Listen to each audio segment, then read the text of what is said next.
generally larger than in the rest of the city. Vi färdas just nu längs Karlavägen, en av 4 gator här i Stockholm som fylls av en vacker allé i mitten.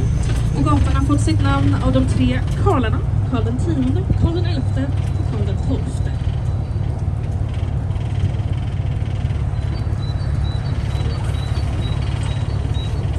Does anyone remember the name of this guy who we heard earlier?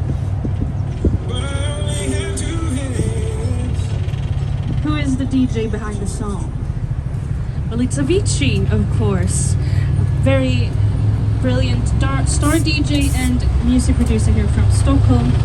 His real name was Tim Berling, and he passed away way too soon at just 28 years old a couple of years ago. But his legacy is still very present in the music industry today. And soon on our left-hand side, we'll have a brown building, and that is where Tim Berling went to high school. The school is called Östra Real. And we also have a former prime minister who was educated there, Carl Bildt.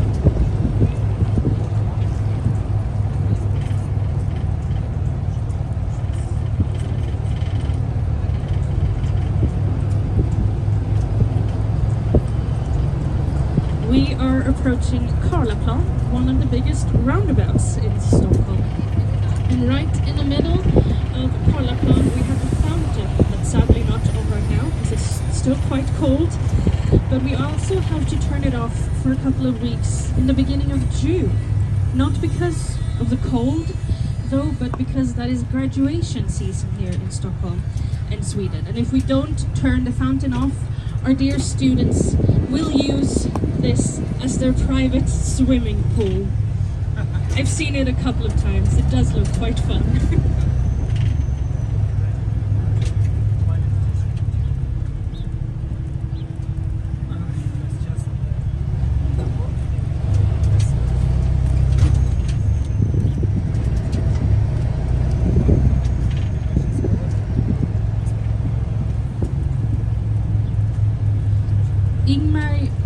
One of the giants of modern culture, spent part of his life in the Brown building coming up on our left-hand side, right on the corner.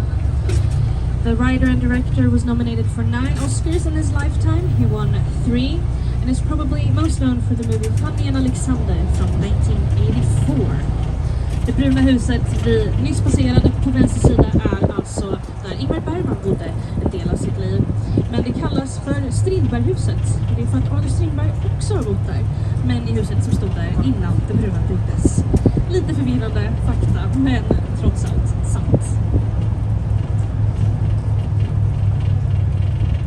Stockholm ranks in the top for museums per capita, and on our right-hand side, the yellow building is one of them.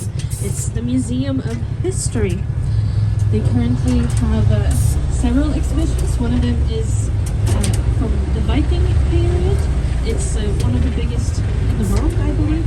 It was actually on a world tour before it landed here at the Museum of History. And they also have something called the Gold Room. That's where you can see gold and silver artifacts dating as far as the Bronze Age.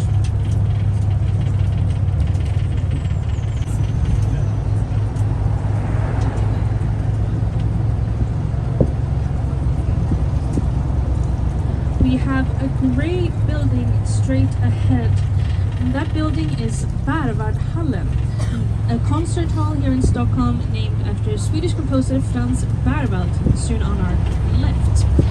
And it might not look like much here from the outside, and that's because over half of the building is actually located inside of the mountain. They built it this way so it wouldn't take up too much space here in the neighborhood.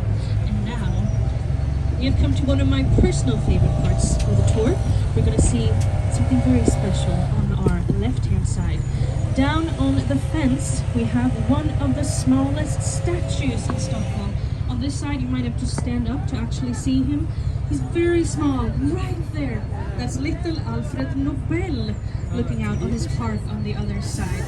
As you can see, he has a very cute Swedish outfit on, but he actually has quite a few outfits. He has an American outfit for the 4th of July, Santa outfit for Christmas, you name it, Alfred most likely has it. He's quite a fashionista, our little Alfred.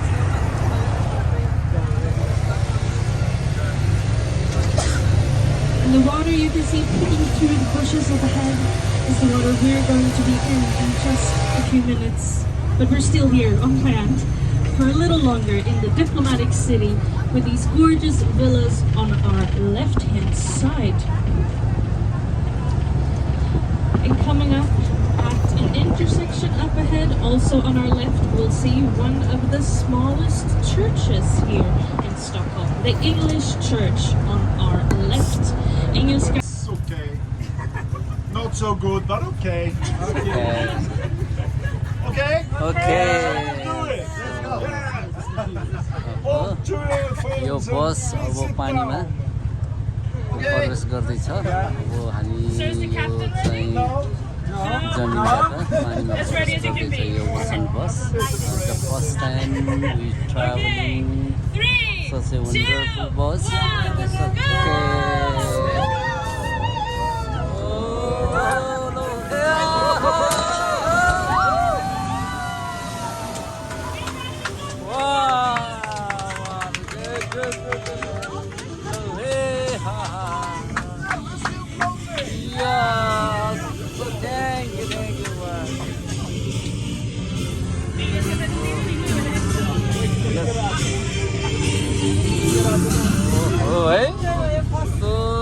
Okay, now that we're here on the water, I thought I could let you enjoy the beautiful scenery for a bit while we listen to the captain's favorite song.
Once upon a time, and this is actually a marker that signifies that it actually was the king's hunting ground.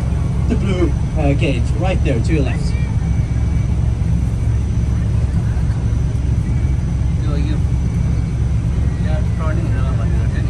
Now the royal island of Djurgården actually houses a lot of different museums. Some of them are the Museum of Alcohol, the ABBA Museum, and we will hear some songs from the group later on. But one museum I'd like to talk about is Skansen, which is actually the world's first open-air museum. And in Skansen, every day, we have a big public sing-along where we sing different songs together. And this actually is the closest thing to a religion as you can come to Sweden, as you can come here in Sweden right now at this day and age.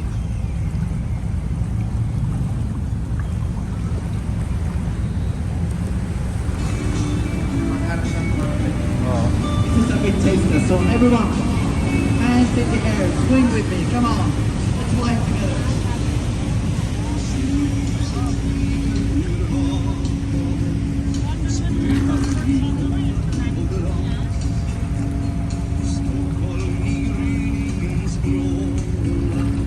Come on guys, hands in the air, come on, get involved.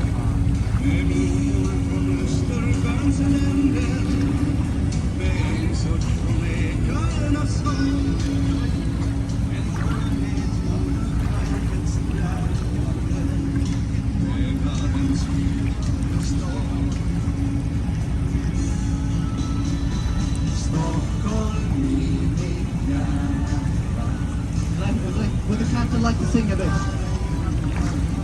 doesn't like it. It's a bit windy.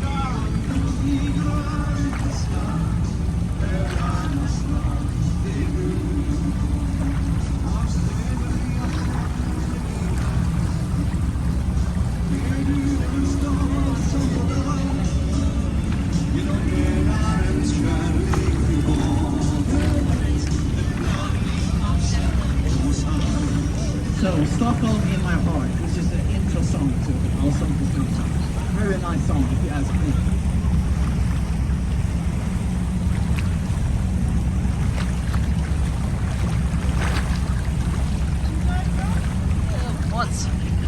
Much more interesting than expected.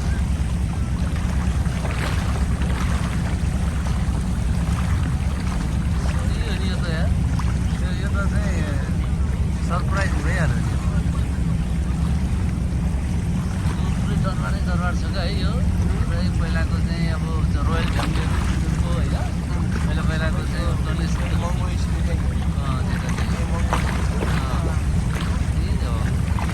ए हामी केटाटा आएको ए अनि कहाँ निस्किन्छ अब कहाँ हो ending हुने यसको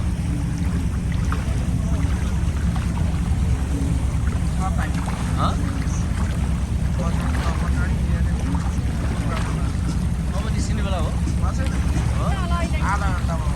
ए कति समय हुन्छ र So guys, knowing that we've listened to a bit of music, I'd like to redirect everyone's view towards the left, because there we have 3 masts. And those 3 masts signifies a ship, which is actually the Vasa ship. And that is called the Vasa Museum. You see the middle one right there is actually standing at around 50 meters tall. That is part of the reason why she sank on a maiden voyage actually. She didn't make it far enough. So back in the 1600s, more specifically in 1628, she set away here from Stockholm to the right hand side, and she barely made it across the gap. She remained on this route for years to a genius named Anders Martina, who decided to launch a rescue mission to get her from the bottom of the sea and retrieve her back again. Now she's actually sitting right there in the building. Just to add guys, that time in the 1600s, Sweden was involved in a lot of different wars back then. Not like the Sweden we know today.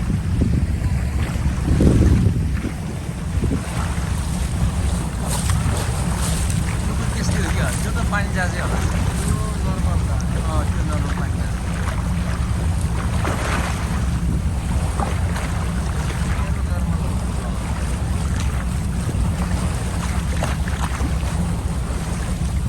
So to the left hand side you can see a lot of different roller coasters and things like that. And that is actually Gröna Lund, which is Sweden's oldest amusement park, opened in the 1800s.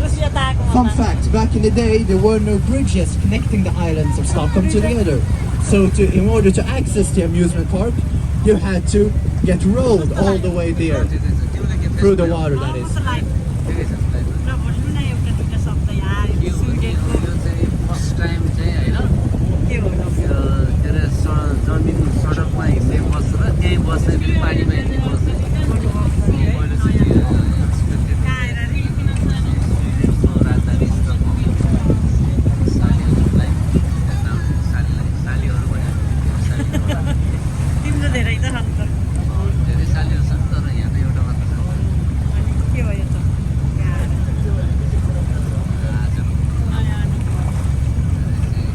जापानको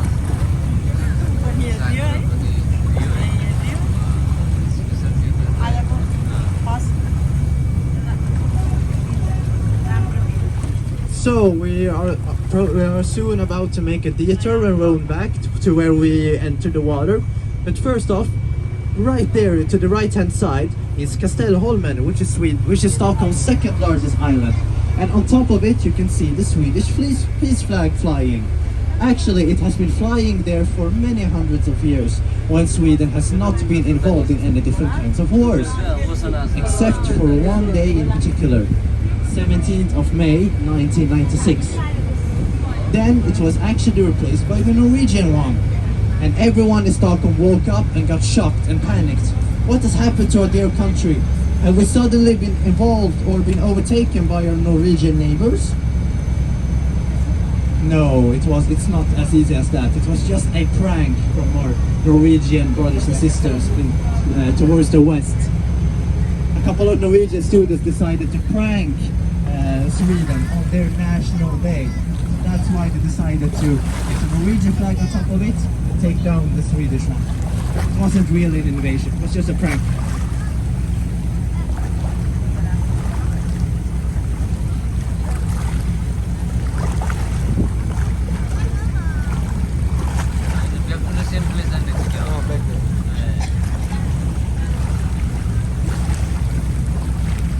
Now we're passing by a big yellow building to the left hand side, and you can see it's written Unibacken on it. And that makes me think of one person in particular. It's a girl, she's strong, she has red hair, and she often rides around on horses. Does anyone here, dear passengers, have any idea on who lives in that building? Exactly, there we have correctness. It is Pippi Longstocking, of course. In Sweden we call her Pippi Longstrump. Here she lives together with all the different characters that Astrid Lindgren came up with. Astrid Lindgren is one of our most famous